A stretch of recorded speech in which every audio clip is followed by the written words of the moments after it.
Convido os irmãos e irmãs a se colocarem de pé.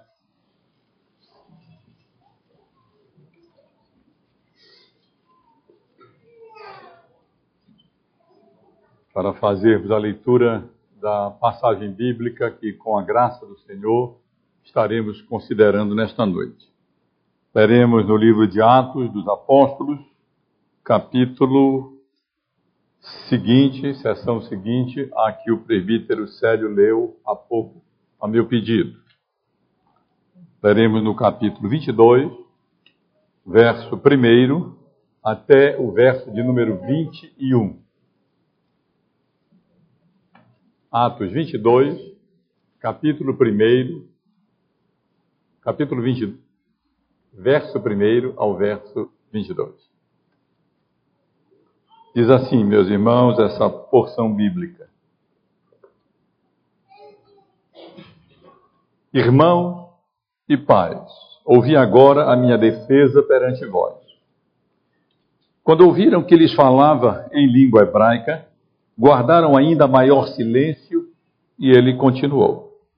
Eu sou judeu, nasci em Tarso da Cilícia, mas criei-me nesta cidade, e aqui fui instruído aos pés de Gamaliel, segundo a exatidão da lei de nossos antepassados, sendo zeloso para com Deus, assim como todos vós o sois no dia de hoje. Persegui este caminho até a morte, prendendo e metendo em cárceres homens e mulheres, de que são testemunhas o sumo sacerdote e todos os anciãos. Destes recebi cartas para os irmãos e ia para Damasco no propósito de trazer manietados para Jerusalém os que também lá estivessem para serem punidos. Ora, aconteceu que indo de caminho e já perto de Damasco, quase ao meio-dia, repentinamente, grande luz do céu brilhou ao redor de mim. Então caí por terra, ouvindo uma voz que me dizia: Saulo, Saulo, por que me persegues? Perguntei: quem és tu, Senhor? Ao que me respondeu: eu sou Jesus, o Nazareno, a quem tu persegues. Os que estavam comigo viram a voz, sem contudo perceberem o sentido da voz de quem falava comigo. Então perguntei: que farei, Senhor? E o Senhor me disse: levanta-te, entra em Damasco, pois ali te dirão acerca de tudo o que te é ordenado fazer. Tendo ficado cego por causa do fulgor daquela luz, guiado pela mão dos que estavam comigo, cheguei a Damasco. Um homem chamado Ananias, piedoso conforme a lei, tendo bom testemunho de todos os judeus que ali moravam, veio procurar-me e, pondo-se junto a mim, disse: Saulo, irmão, recebe novamente a vista. Nesta mesma hora, recobrei a vista e olhei para ele. Então ele disse: o Deus de nossos pais de antemão te escolheu para conheceres a sua vontade, veres o justo e ouvires uma voz da sua própria boca. Porque terás de ser sua testemunha diante de todos os homens das coisas que tens visto e ouvido. E agora, por que te demoras? Levanta-te, recebe o batismo e lava os teus pecados, invocando o nome dele. Tendo eu voltado para Jerusalém, enquanto orava no templo, sobreveio-me um êxtase. E vi aquele que falava comigo: apressa-te e sai logo de Jerusalém, porque não receberão o teu testemunho a meu respeito. Eu disse: Senhor, eles bem sabem que eu encarcerava em prisão e nas sinagogas açoitava os que criam em ti. Quando eu derramava o sangue de Estevão, sua testemunha, eu também estava presente. Consentia nisso e até guardei as vestes dos que o matavam. Mas ele me disse: vai, porque eu te enviarei para longe ao gentio. Os irmãos podem assentar, e mesmo assentados nós vamos orar ao Senhor. Senhor nosso Deus, amado, nos colocamos diante do Senhor nesta noite com temor, com tremor, como sempre. Nos é impossível, nessa condição de porta-vozes da Tua palavra, fazer isso, ou seja, ser colocados como embaixadores Teus, para trazer a Tua palavra ao Teu povo, sem grande temor e tremor. Conscientes da Tua santidade, das Tuas perfeições, da Tua infinitude, da Tua glória, bem como da nossa própria pequenez, da nossa insuficiência, da nossa pecaminosidade, nós apenas com a Tua graça e confiados na obra salvadora do Teu Filho e na ação eficaz do Teu Espírito Santo no nosso coração e no coração dos presentes, é que nós ousamos, Senhor Deus, fazer isso. E para isso suplicamos o Teu favor, a misericórdia, a Tua graça, para que a Tua palavra, Senhor Deus, possa edificar a Tua igreja, ou melhor, o Teu Espírito Santo, mediante a Tua palavra, edifique a Tua igreja e honre e glorifique o Teu nome. Seja conosco neste momento e perdoa os nossos pecados. Em nome do Senhor Jesus. Amém. Meus irmãos, o mês de outubro deveria ser, para nós reformados, um mês de celebração e de gratidão a Deus.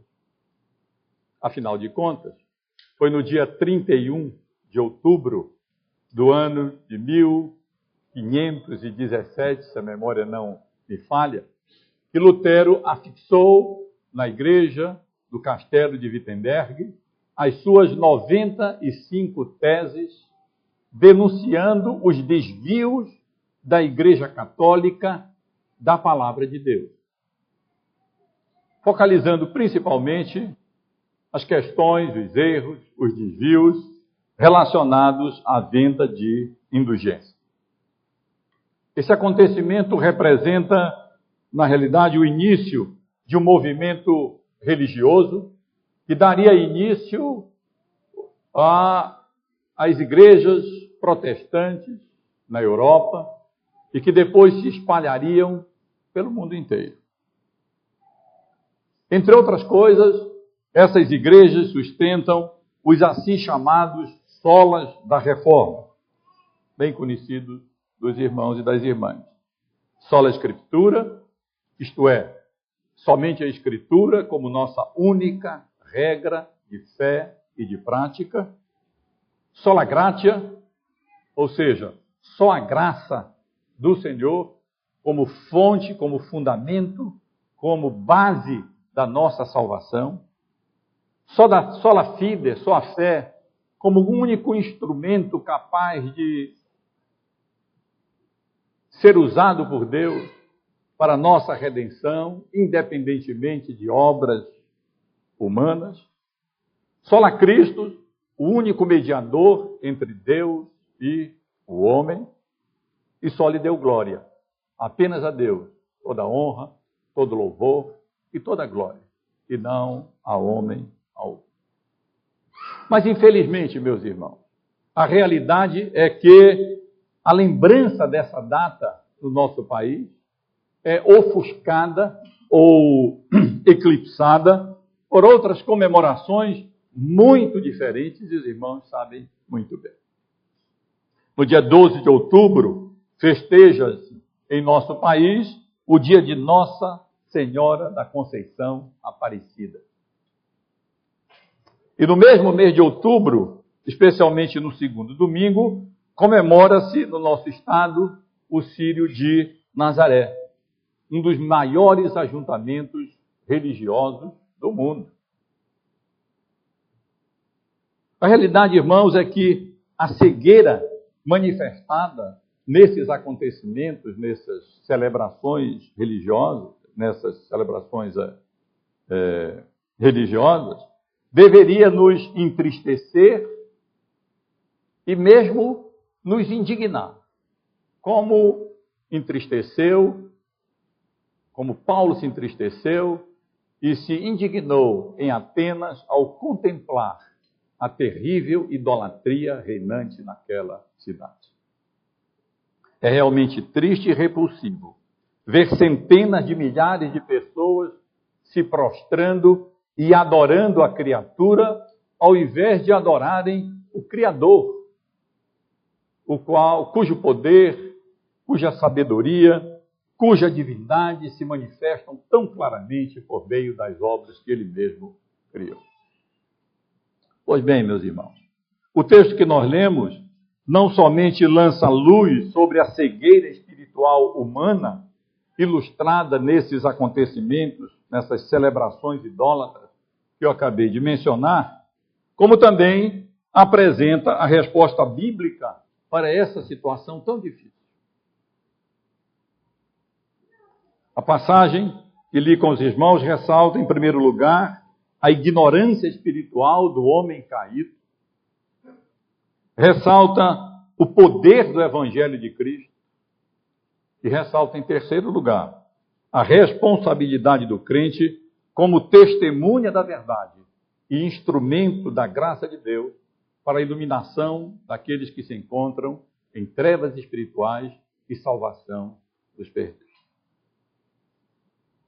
Mas me permitam fornecer algumas informações sobre o contexto para que os irmãos possam, então, apreciar um pouco melhor o conteúdo da passagem que li com os irmãos. No domingo retrasado, eu falei com os irmãos, com base no capítulo 20, a partir do verso 17. A despedida do apóstolo Paulo dos presbíteros de Éfeso, quando ele, no final da sua terceira viagem missionária, se encaminhava para Jerusalém, para ali então entregar uma oferta que ele vinha levantando entre as igrejas gentílicas para suprir as necessidades dos crentes da Judéia, que vinham então passando por dificuldades em uma grande fome que estava acontecendo naquela região. Depois dessa passagem que eu considerei com os irmãos, no capítulo 20, o apóstolo Paulo sai então de Mileto, navega, passa por vários portos, chega a Tiro, depois passa por Ptolemaida e finalmente chega a Cesareia, o porto de Jerusalém. Quem queria que vinha do mar Mediterrâneo e queria ir a Jerusalém, geralmente aportava no porto de Cesareia e daí então caminhava ou ia a cavalo para a cidade de Jerusalém, que era o destino do apóstolo Paulo. Durante essa viagem, Paulo foi várias vezes dissuadido de ir a Jerusalém. Membros das igrejas que ele visitou nesse percurso marítimo, quando ele aportou na cidade, seus companheiros de viagem, o profeta Ágabo, todos tentaram dissuadir Paulo de ir a Jerusalém, porque lhes havia sido revelado por Deus, pelo Espírito Santo de Deus, de que se Paulo fosse para lá, ele seria manietado, ele seria preso, e seria entregue a romanos e poderia ser morto. Mas, meus irmãos, essas profecias não eram nenhuma novidade para o apóstolo Paulo. O Espírito Santo já havia revelado a ele que por onde ele fosse, uma coisa era certa. Ele experimentaria provações, perseguições, sofrimentos. Ele já havia declarado que ele estava pronto não apenas para ser preso em Jerusalém, mas ele estava pronto para morrer por Cristo em Jerusalém. Para o apóstolo Paulo, meu irmão, isto fica tão claro para quem estuda o livro de Atos, o importante não era a sua vida, mas sim que ele cumprisse cabalmente o seu ministério como testemunha de Cristo Jesus, levando o seu testemunho às nações e àqueles que desconheciam a graça salvadora que há em Cristo Jesus, o nosso Senhor. Quando Paulo chegou em Jerusalém e relatou a obra da graça de Deus por meio do seu ministério, durante as suas viagens missionárias, os líderes da igreja se alegraram com isso, mas advertiram a Paulo que muitos rumores vinham sendo espalhados em Jerusalém a seu respeito, de que ele falava mal contra o judaísmo, contra a lei de Moisés, contra o templo, e eles temiam, na verdade, qual a reação daqueles crentes judeus zelosos da lei com relação a esses rumores que corriam na cidade com relação ao ministério do apóstolo Paulo. E então, meus irmãos, aconselharam Paulo a que Paulo se purificasse segundo as prescrições do judaísmo, a lei de Moisés, e ainda se associasse a alguns crentes que haviam feito voto de nazireado, pagando as despesas para que eles pudessem cumprir aquele voto. A expectativa da liderança da igreja judaica em Jerusalém era que, com isso, os judeus, aqueles rumores fossem desfeitos e eles percebessem que Paulo não era um opositor do judaísmo. Como, na verdade, Paulo não era um opositor do judaísmo. Para Paulo, meus irmãos, o cristianismo era o cumprimento do judaísmo. Era, na realidade, a flor que desabrochara e que se manifestara apenas como um botão apenas do Antigo Testamento. Paulo fez exatamente aquilo que lhe havia sido sugerido. Mas quando alguns judeus, vindos de Éfeso, viram Paulo no templo e antes já tinham visto um outro crente gentil de Éfeso junto com ele, pensaram que Paulo havia introduzido aquela pessoa na região, na área do templo, permitida apenas aos judeus. Paulo não havia feito isso. Mas então acusaram Paulo de ter introduzido os gentios no templo, que era absolutamente proibido na época. Houve uma grande revolta na cidade contra Paulo. Na verdade, houve uma tentativa de linchamento do apóstolo Paulo, e ele só não chegou a ser linchado, ser morto, porque a guarda judaica percebeu aquele ajuntamento, aquela confusão na cidade, interveio e então acabou livrando Paulo da mão dos judeus. Na passagem que eu li, pedi que o presbítero Célio lesse, na parte final especialmente, a partir do versículo 37, nós encontramos bem a circunstância em que Paulo faz o discurso que eu quero considerar com os irmãos nesta noite. Paulo já estava sendo recolhido ao forte, chamado Forte Antônia, que ficava na área bem contígua ao templo de Jerusalém, e ele então educadamente perguntou ao comandante se era permitido a ele se dirigir então ao comandante. E o comandante ficou surpreso, porque Paulo falou a ele em grego. Muito provavelmente a surpresa do comandante não foi que Paulo se dirigiu a ele em grego, porque grego era uma língua franca na época. Mas muito provavelmente a qualidade do grego com que Paulo se dirigiu a ele, demonstrando que era um homem educado e não qualquer rebelde, como muitos que haviam se levantado já em Jerusalém.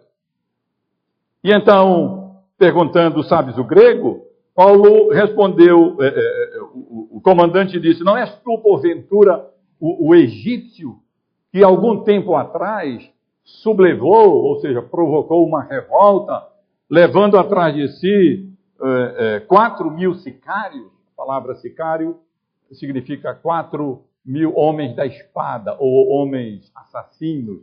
Era um grupo mais nacionalista, fanático de Israel, que buscava a libertação de Israel mediante a força. Paulo respondeu: não, de maneira nenhuma.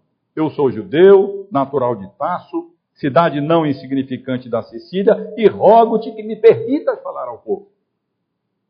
E Paulo, então, obteve a permissão do comandante, e ali nas escadarias do forte Antônia, ele se dirigiu ao povo, fazendo o discurso que nós encontramos aqui.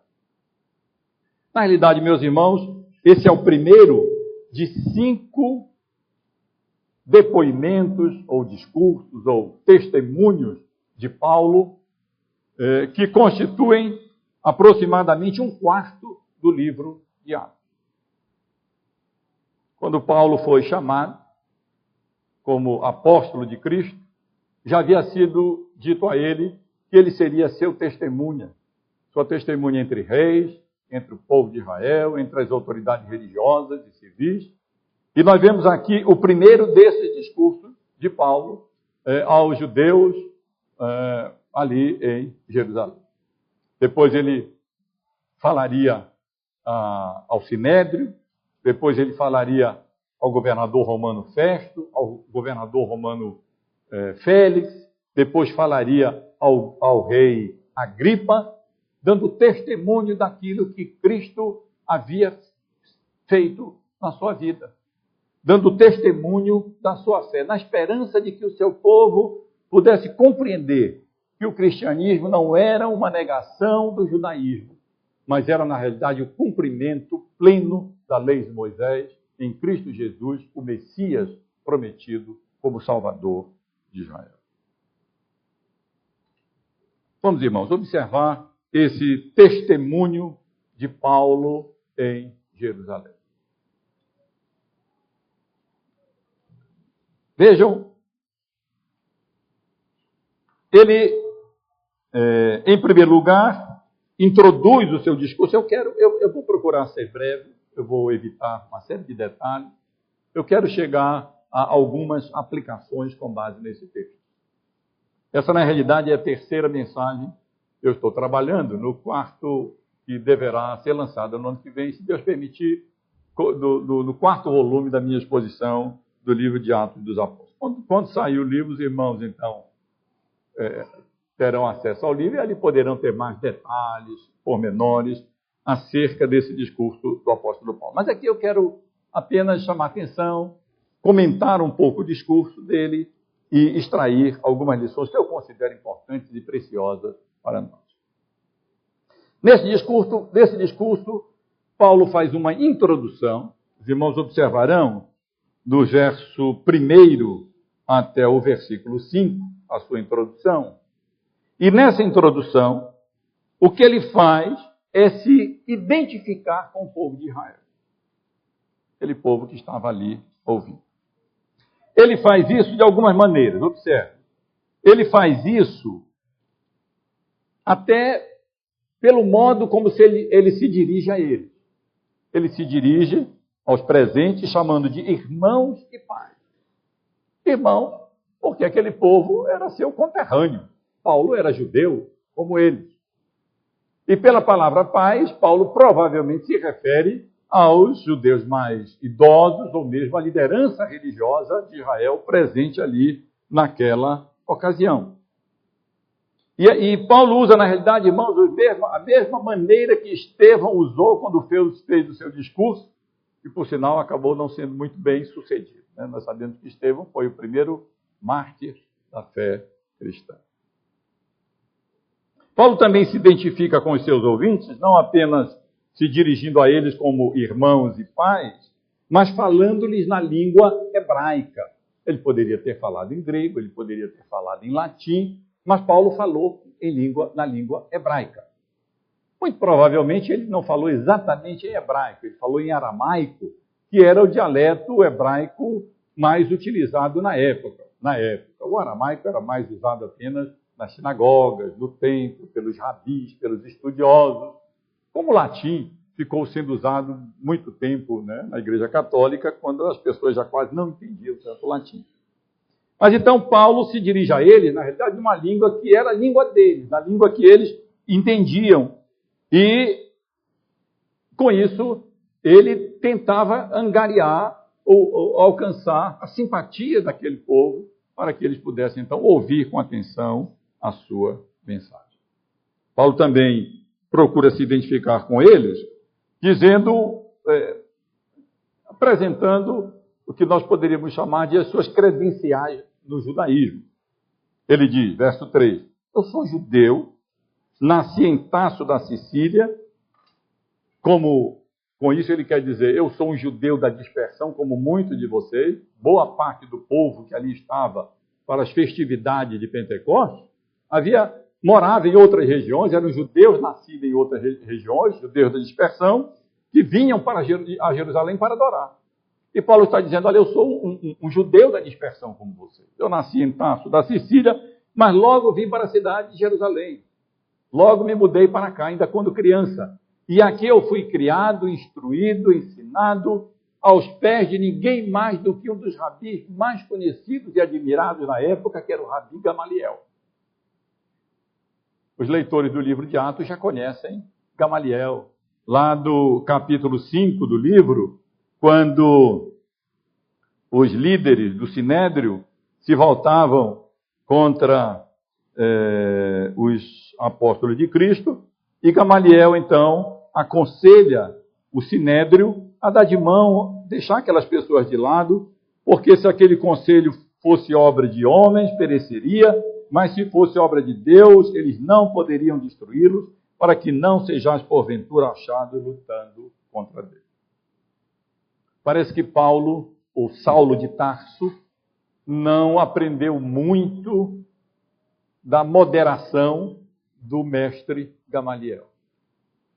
Porque ao invés de ser moderado, como Gamaliel foi naquela circunstância, na realidade Paulo se identifica com os seus ouvintes, não apenas por ter sido instruído aos pés de Gamaliel, mas, meus irmãos e irmãs, por haver perseguido esse caminho, ou seja, uma referência aos seguidores de Cristo, à fé cristã, ao cristianismo, até a morte, prendendo e metendo em cárceres homens e mulheres, de que são testemunhas o sumo sacerdote e todos os anciãos, porque deles ele havia recebido cartas no passado, cerca de 20 anos atrás, para ir a outras cidades, perseguir os judeus que estavam se convertendo a Cristo, trazê-los presos para Jerusalém, onde eles seriam açoitados, seriam presos, mantidos presos, e alguns até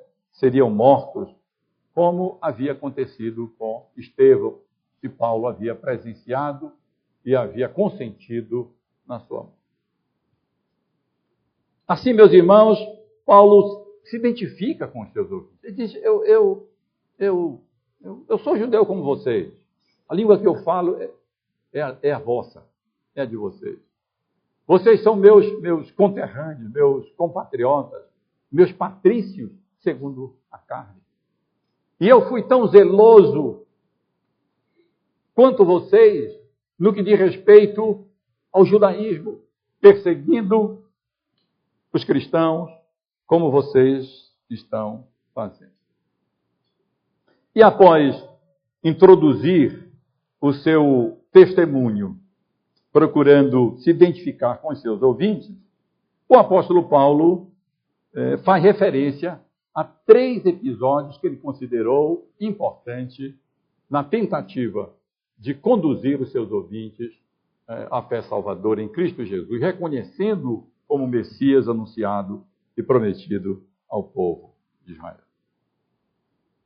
Nos versos 6 até o verso 11, ele narra o episódio, o acontecimento, que na realidade o transformou daquele perseguidor ferrenho do cristianismo, do seu maior apóstolo, o grande apóstolo dos gentios.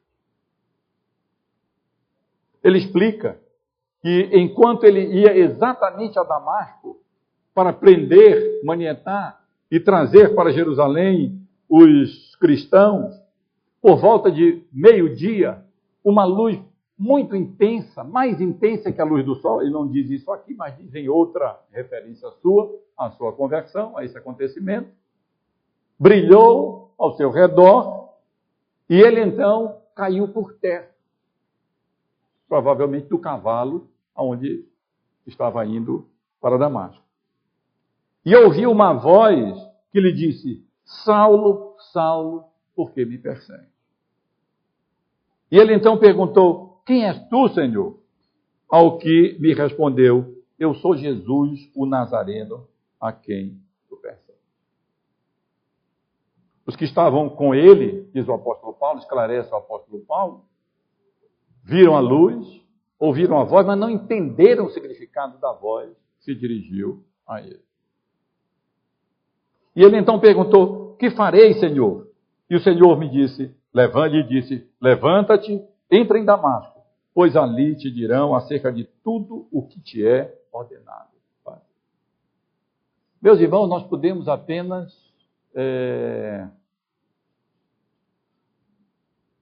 imaginar o que se passou na cabeça do apóstolo de Saulo de Tarso, aquele fariseu perseguidor da igreja, naqueles 3 dias que ele ficou cego, sem comer, sem beber, em Damasco, aguardando orientações da parte de Deus para a sua vida. A realidade é que o seu mundo havia ruído. O sentido da sua vida havia perdido completamente o significado. Ele havia percebido que a sua fé era completamente equivocada. O seu objetivo da sua vida agora não tinha, na realidade, mais nenhum sentido. Vejam só. Ele que julgava estar prestando um serviço a Deus e ser zeloso pela lei de Deus, perseguindo e lançando no cárcere e matando cristãos, agora lhe é dito que o Jesus, a quem ele perseguia, aquelas pessoas que ele estava perseguindo, na verdade, ao persegui-las, eles estavam perseguindo o próprio Senhor Jesus, que agora ele percebeu e viu claramente. Havia ressuscitado, havia assunto aos céus, e agora se manifestar a ele em toda a sua glória. A seguir, meus irmãos, o apóstolo Paulo passa a narrar outro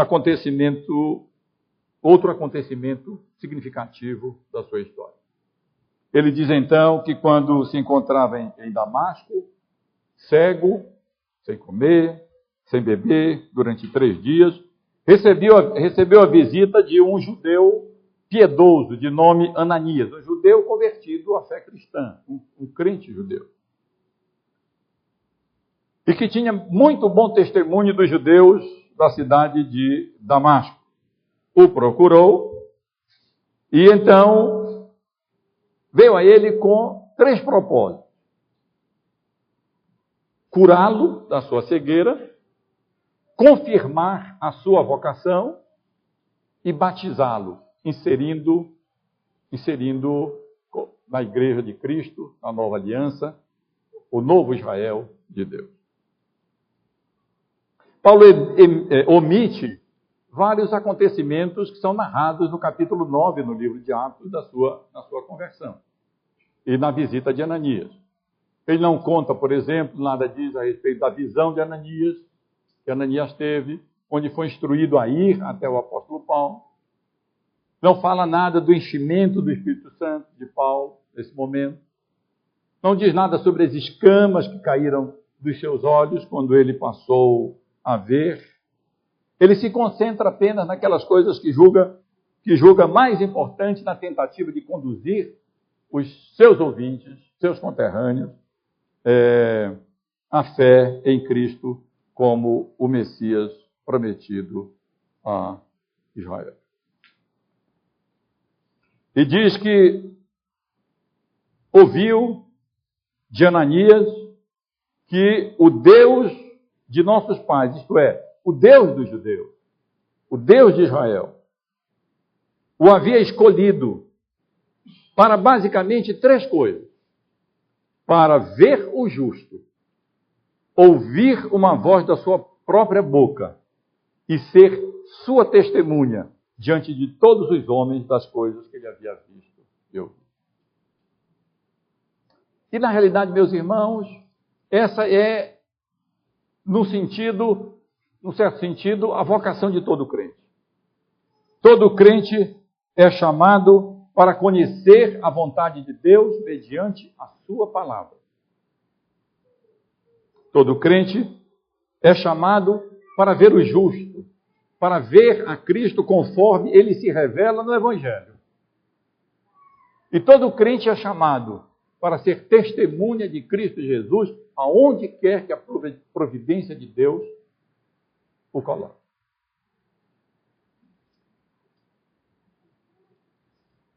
Paulo finaliza essa visita de Ananias dizendo apenas que recebeu o batismo cristão, apenas um parêntese aqui, porque não é um assunto relacionado diretamente ao nosso texto. É um pouco difícil imaginar o apóstolo Paulo sendo batizado por imersão nessa circunstância em que ele se encontrava, né? Muito provavelmente nós encontramos aqui mais uma evidência do batismo por aspersão. Muito provavelmente Ananias derramou água sobre a cabeça de Paulo, batizando e inserindo no corpo de Cristo, na igreja de Cristo, na dispensação da graça, na dispensação do Evangelho, na verdade, o novo Israel de Deus, como símbolo da purificação dos pecados, invocando o nome de Jesus. Isto é, se arrependendo dos seus pecados e confiando-se a Cristo Jesus como seu único e suficiente Salvador. Além da sua conversão e dessa visita de Ananias, o apóstolo Paulo finaliza o seu discurso, não porque ele quer, ou porque ele pretendesse finalizar assim, mas porque fora interrompido pelos judeus, mencionando uma visão que ele teve quando se encontrava orando exatamente no templo de Jerusalém, templo que os judeus o acusavam de falar, de que ele falava contra exatamente o templo de Jerusalém.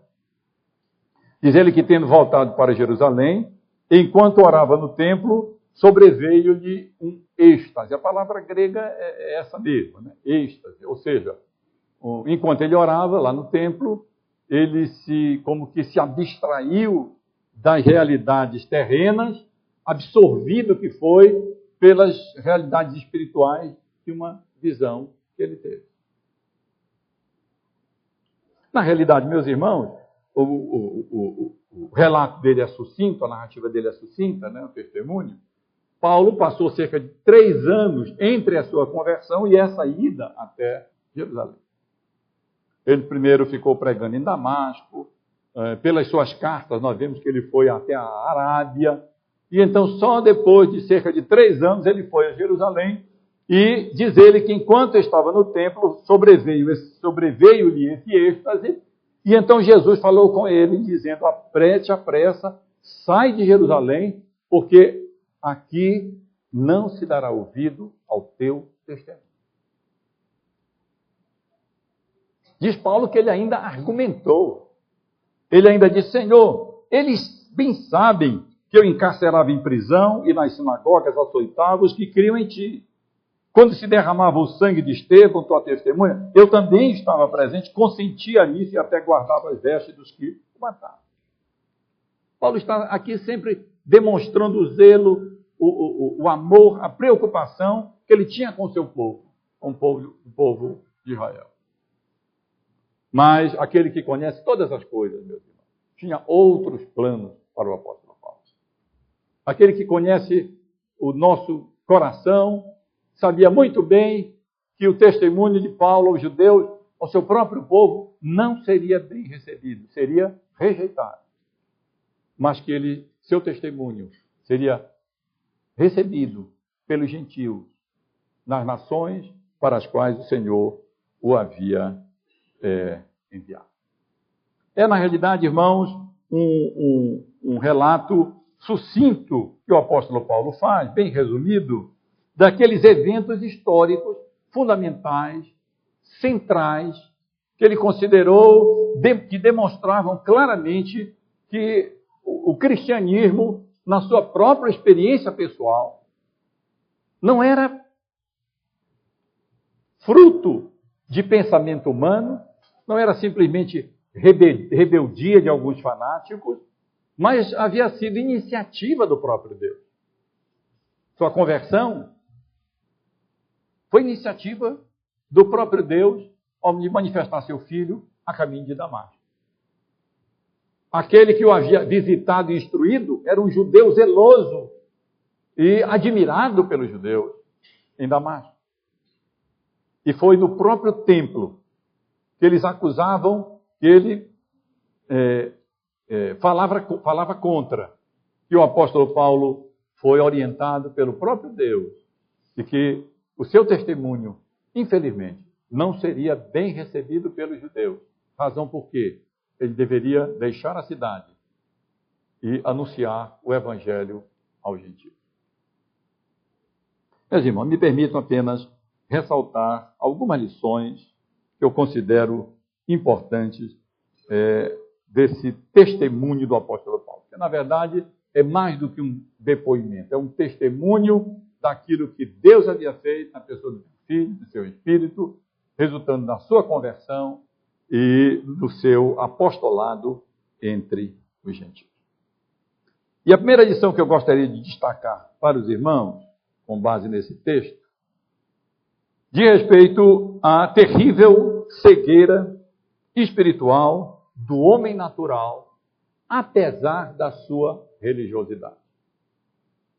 Vejam só, tanto a conduta de Paulo antes da sua conversão, como a atitude dos judeus que ali se encontravam, como também o comportamento de todos aqueles que adoram a criatura ao invés de adorarem o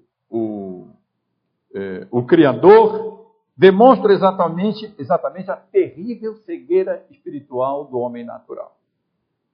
Eu me refiro, irmãos, àquele zelo sem entendimento, a religiosidade sem luz, que faz com que pessoas pensem que está servindo a Deus, quando na realidade estão promovendo o erro, estão se opondo à verdade, estão se entregando à idolatria e estão até perseguindo aqueles que servem ao Deus verdadeiro. E com isso, pensam estar prestando um serviço a Deus. Tal é o engano e a cegueira do coração humano. Essa, meus irmãos, é a condição de muitas das pessoas que nos cercam, que cercam os irmãos, no seu trabalho, nos estudos, na sua vizinhança. São pessoas que se encontram absolutamente cegas para as realidades espirituais. Muitas são religiosas, como nós sabemos muito bem, mas a sua religiosidade mostra apenas as trevas espirituais que se encontram no seu coração. A realidade é que somente a luz do Evangelho pode iluminar o coração dessas pessoas, pode convencê-las da ignorância espiritual e da cegueira espiritual em que elas se encontram, e pode conduzi-las a Cristo Jesus e iluminar o seu coração. Mas o texto não apenas lança luz sobre a terrível cegueira espiritual do homem caído, mas o texto, por outro lado, revela o poder e a graça de Deus na conversão de pecadores. Eu não canso de ler a conversão do apóstolo Paulo.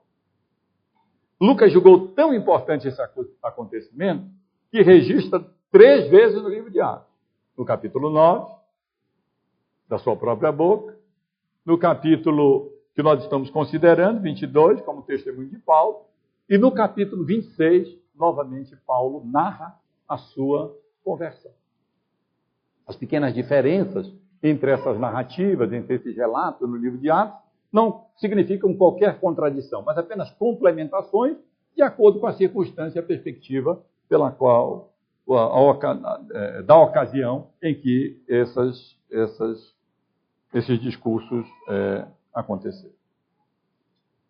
Mas, meus irmãos, a conversão de Saulo de Tarso demonstra que cegos espirituais, os mais graves cegos espirituais, eles podem ser iluminados pelo Espírito Santo.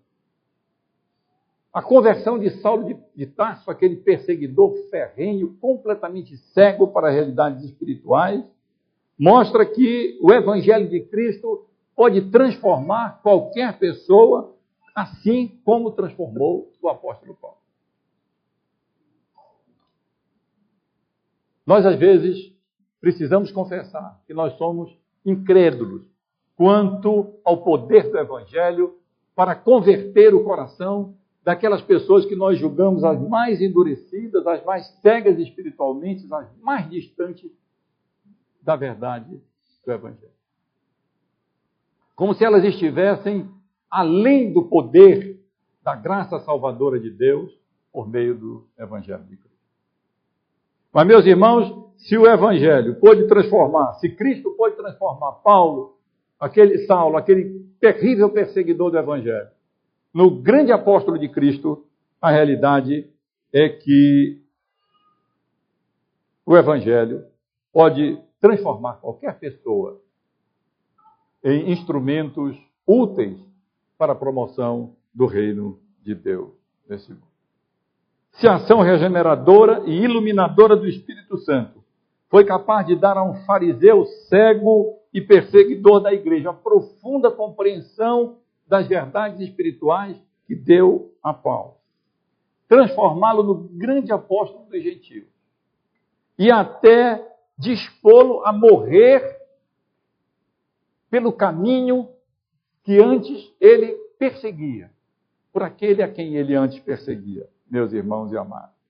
Isso deve nos encorajar a orar pela conversão daqueles que se encontram em trevas espirituais e na idolatria, sabendo que a graça de Deus pode sim convencê-los da sua iniquidade e do seu pecado, como um dia fez conosco.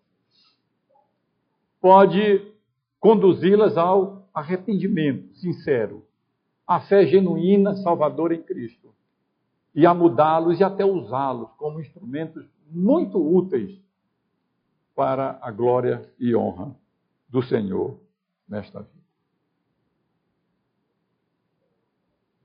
Mas o exemplo do poder do Evangelho na conversão de pecadores, como aconteceu na vida de Paulo, meus irmãos, não apenas deve nos encorajar a orar por aqueles que ainda se encontram em trevas espirituais, mas também a lembrança da nossa vida pregressa deve nos conduzir à humildade diante de Deus e dos homens.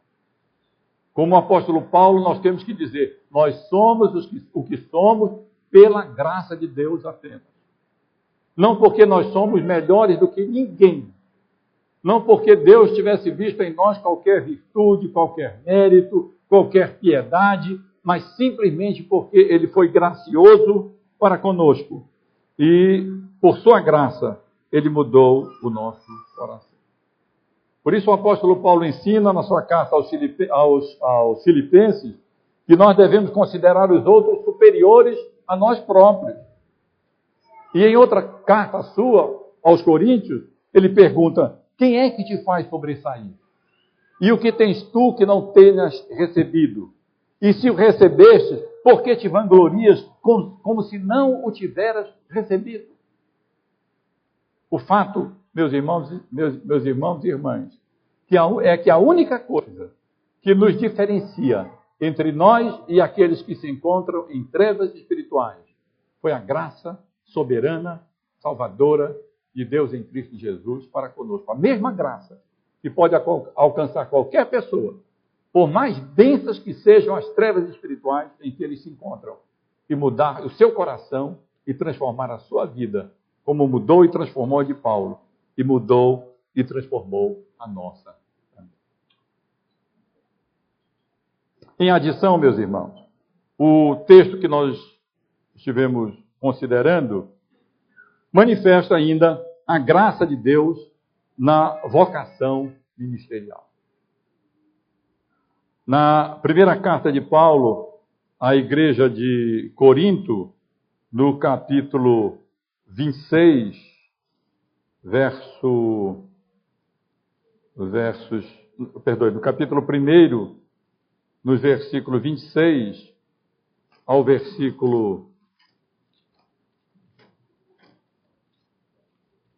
Eu gosto de marcar os textos para não demorar a localizar e os irmãos não cansaram, mas esqueci de marcar esse. 1 Coríntios, capítulo 1, versos 26 a 29, o apóstolo Paulo chama atenção para o fato de que Deus chama, na realidade, as coisas loucas do mundo para envergonhar os sábios.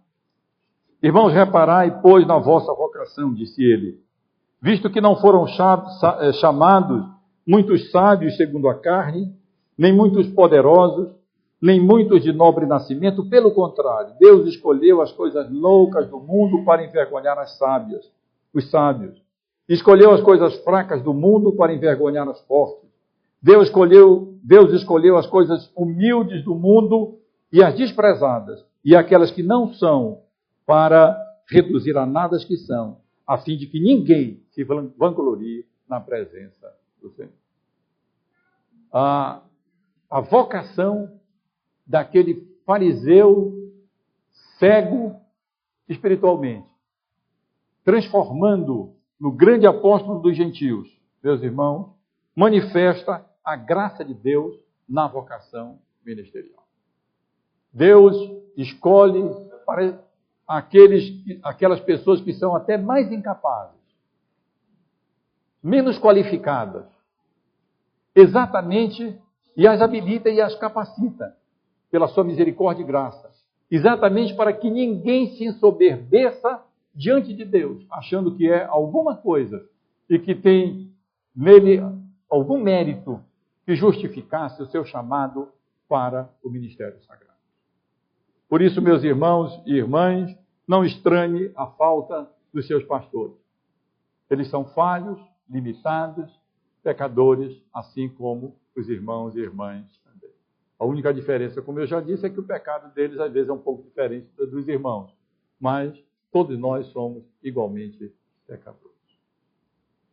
Mas, finalmente, meus irmãos, e o que eu considero a lição mais importante do texto, nós aprendemos com ela, com relação à essência da comissão dos ministros da palavra e dos crentes em geral. Não tem conta, às vezes, em que eu já tive a oportunidade de ressaltar isso para os irmãos. E eu ressalto por duas razões. Primeiro, porque a Bíblia ressalta isso o tempo todo. E segundo, porque é uma realidade, é uma verdade bíblica fundamental para a igreja. E a partir do momento em que a igreja perder a noção de qual é a sua tarefa, qual é a sua função, qual é a essência da vocação dos ministros do Evangelho. E no sentido mais geral, a essência da vocação da igreja, de todo crente, a igreja simplesmente perde a razão da sua existência. A história está repleta de exemplos negativos nesse sentido. Igrejas que se transformaram em instituições sociais, em agências, quase que agências de partidos políticos, igrejas que se tornaram em clubes ou centros de entretenimento ou cultura. Os Estados Unidos está repleto de igrejas assim. A Europa nem se fala, quando ainda tem, né? Não se acabaram completamente. Exatamente porque perderam a razão da sua existência. Deixaram de compreender o propósito, o seu propósito nessa vida. Meus irmãos, a passagem nos ensina que Deus nos chama para exercermos várias atividades no mundo. Entretanto, seja qual for a nossa atividade, a nossa vocação principal é testemunhar de Cristo. Logo no início do livro de Atos, no capítulo 1, o próprio Senhor Jesus estabelece a agenda da sua igreja, quando ele disse aos seus apóstolos que eles receberiam poder ao descer sobre ele o Espírito Santo, e eles seriam suas testemunhas em Jerusalém, primeiro, na Judéia e Samaria, e até aos confins da terra. Mas, meus irmãos, essa não é uma palavra apenas aos apóstolos em geral. Na passagem que estivemos considerando, o apóstolo Paulo deixa claro, bem claro, que para isso ele havia sido chamado, ou seja, para ser testemunha de Cristo. E em outra passagem bíblica, ele diz, eu estou pronto para morrer se necessário for. Uma coisa me importa, é que eu complete o meu ministério como testemunha do Senhor Jesus. E é isso que todos nós somos. Nós não vimos a glória de Cristo como Paulo viu. Nós não ouvimos a voz de Cristo como Paulo ouviu. No entanto, nós fomos iluminados, eu e os irmãos e as irmãs, pela luz do Evangelho. E fomos chamados pelo Espírito Santo, falando nas Escrituras, para sermos testemunhas da verdade, testemunhas de Cristo Jesus, o nosso Senhor. Alguns têm como vocação específica ser bancário, ser um profissional liberal, ser uma dona de casa, ser um professor, ser isso, ser aquilo. Mas aonde quer que Deus nos coloque, Ele nos coloca ali como testemunhas de Cristo, para que com a nossa vida e com as nossas palavras nós sejamos sal na terra, luz do mundo, para levar a luz de Cristo, a verdade do Evangelho, àqueles que se encontram nas mais profundas trevas espirituais. Isso não significa, meus irmãos, que todos irão responder positivamente ao nosso testemunho. Muitos rejeitarão a Cristo e ao seu Evangelho, como aconteceu com aqueles que estavam ouvindo o apóstolo Paulo. Na realidade, muitos poderão até se opor à verdade e a nos perseguirem por causa do testemunho que dermos de Cristo. O apóstolo Paulo, certamente, meus irmãos, não tinha o propósito de terminar o seu testemunho como terminou aqui. Depois de falar da sua conversão, da visita de Ananias e da visão que teve no templo, ele certamente pretendia anunciar o evangelho da graça salvadora daquele Cristo que ele procurava demonstrar ser o Messias prometido a Israel. Mas o povo não permitiu.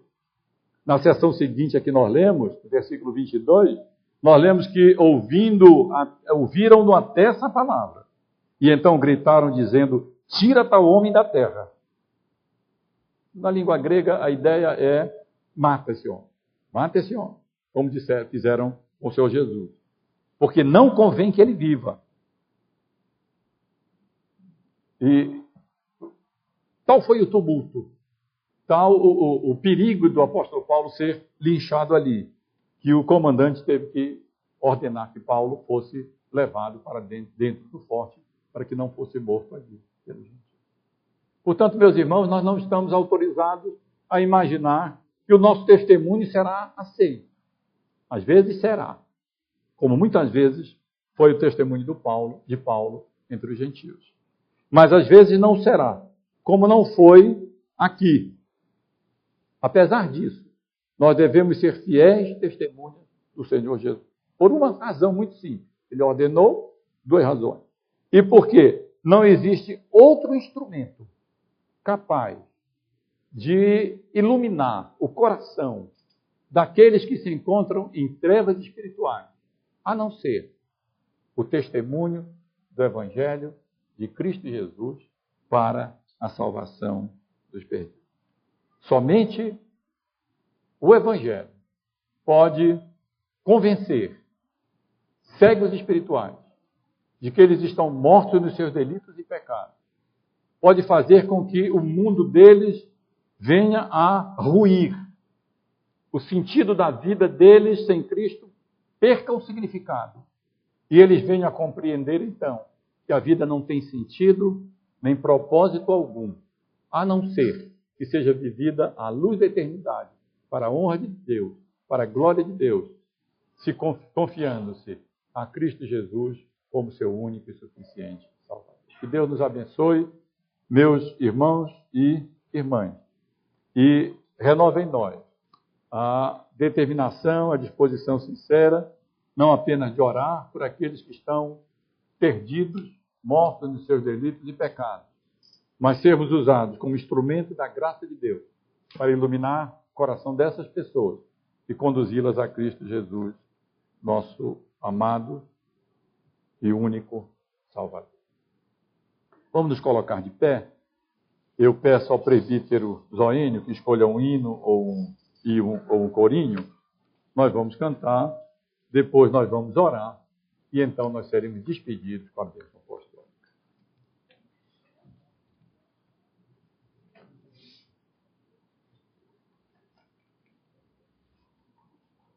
Inário número 288.